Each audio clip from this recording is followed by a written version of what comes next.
If you only know how to behave, you're just a domesticated house cat or a lap dog. Yeah. You have to push beyond the persona, and that's what the integration of the shadow does from the Jungian perspective. It's like to pull that monster that's been edited out of you, to pull that back in and to allow that to reveal itself within your increasingly sophisticated way of being. And then you're not just a persona. You can't escape from your persona unless you can say no. Like, here's an example from popular culture. In the Harry Potter series, Harry Potter's obviously the hero of the story, but he's touched by malevolence, right? The only reason he can stand up against evil is because there's some evil in him that he's incorporated, essentially. Well, that's exactly right. And the persona, if you're a persona, then you're an obedient citizen. But the problem with being an obedient citizen is that if the society tells you to march the Jews off to the death camp, for example, and you're obedient, then that's what you'll do. And it isn't like society is civilized and then all of a sudden you're performing some act of atrocity. That isn't how it works. It's like you're obedient citizen and then you're asked to violate your conscience a little bit. Yeah. And you have to, because you don't have anything other than that persona. And that's obedience. And so a little more obedience is demanded and you say, okay, well, and then you're a little bent, because the society is becoming a little bent, and then you're a little weaker. And then you're asked to violate your conscience a little bit more, and you think, well, there's a little less of me and the pressure's on a little more, and I could have said no before, but I didn't. So you say yes again, then you say yes again, and then you have a society where 1/3 of the population is informing on the other 2/3. It's hell. It's like, well, so how do you say no? Well, that's the shadow. It's like, and see, the reason that the video I did about Bill C-16 and its compelled speech provisions went viral was because I said no. I didn't say it casually. What I meant was, there isn't anything that you can do to me that I can imagine that will force me to utter the words that you want me to utter. Nothing. And I meant it. And when I made the video, I think people could actually tell that I meant it. And so I took this abstract problem and made it concrete. I said, no, that's not happening. And that's part of the incorporation of the shadow. But in this regard, the shadow is actually benevolent, not malevolent. Well, once it's incorporated. Yeah, well, that's the thing. Yeah. And I don't know what to make of that in its entirety, because it sort of means that it means something like, because one of the old metaphysical problems is, why would God allow evil into the world? I think, well, maybe God didn't allow evil into the world. Maybe God allowed the possibility of evil into the world. That's different. And maybe the world with the possibility of evil is actually a better world than the world without the possibility of evil. It's something like that, in that maybe a man is better when he's a dangerous man who's being good than he would be if he was just a good man who wasn't capable of being dangerous. And I believe that, because the best men that I've ever met are very dangerous men. You don't mess with them. So, and you know that as soon as you meet them. Do you think weak men can be virtuous? No. Because I think that when you're weak, let's say that signals that you don't have the options to sin.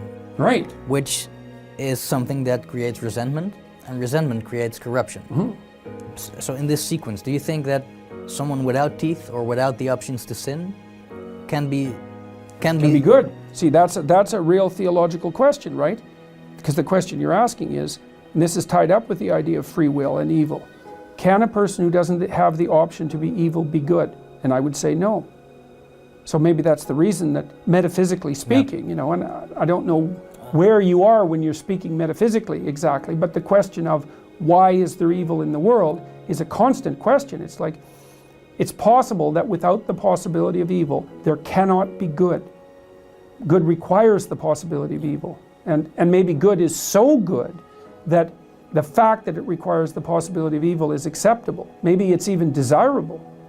I mean, you kind of end up on the edge of your knowledge when talking about such things, but it seems to me to be right. Yeah.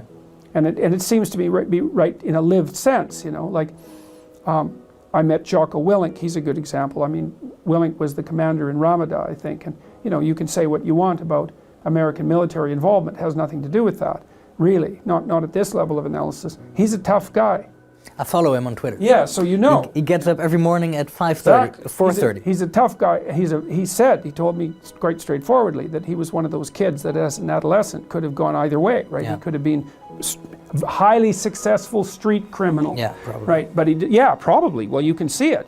But he decided not to do that. He's psychophysiologically intimidating. He's a big guy. You can tell he knows how to use it, and you can tell he used it. Yeah. But as far as I can tell, he's a good person. And that's actually, all of that capacity for mayhem is part of what makes him a good person. Yeah. And people know that. That's why they're listening to him. Yeah. And like I said, the other people I've met the men I've met who are good men, they're all like that. They're all dangerous. They're all dangerous. Yeah. Have they all been not good men before? Or is that not part of becoming a good man? I would say they've certainly all done things that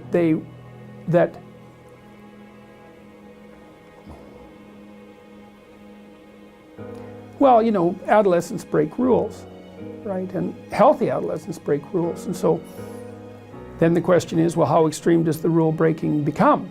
Well, it would vary from person to person, but I would say that most of them, not all of them, but most of them were more on the end of the rule breaking spectrum, right? They broke more rules than normal, but they clued in, you know, and explored that and then decided, no, that's better than cowardice. Yeah.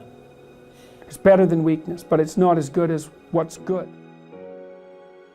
Unless you can think the way that an evil person thinks, then you're defenseless against them, because they'll go places you can't imagine and then they win.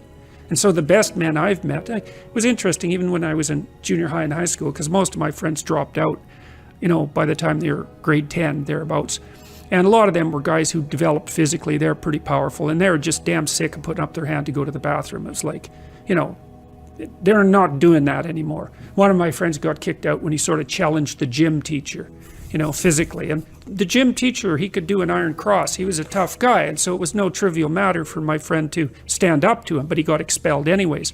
But, you know, I noticed that it was often the kids whose character I admired that either quit or got expelled, and they were the tougher guys who were just sick and tired of following rules that didn't take into account their character, and then they'd go off and work in the oil rigs or whatever, and you could do that in Alberta at that time. And that was really hard work, you know, so it wasn't like they were necessarily taking the easy path. But like, a harmless man is not a good man. A good man is a very, very dangerous man who has that under voluntary control. And you know, you also see that, like one of the central female stories, let's say, if the hero archetype is the central male story, there are variants of hero archetypes that are relevant to women, and one of them is Beauty and the Beast. And you know, Beauty isn't interested in the guy who isn't the beast. She's interested in the guy who's the beast, and that's exactly right, but she's interested in the guy who's the beast that can be civilized and disciplined, right, and who can use that in the service, well, let's say, of a family. One of the most amazing things that I discovered this year, or stumbled upon, was I was puzzling over a line in the New Testament, which I've always been curious about because it never sat right with me. The meek shall inherit the earth. And I found out that the word meek either doesn't mean now what it meant when people first translated the text, or it was a mistranslation, either way. But because meek sounds like powerless and harmless, it's something like that, right? But what meek actually means, it's the derivation of a word, it's the translation of a word that meant something more like those who have swords and know how to use them but keep them sheathed. I thought, oh yes, that's exactly it. The world,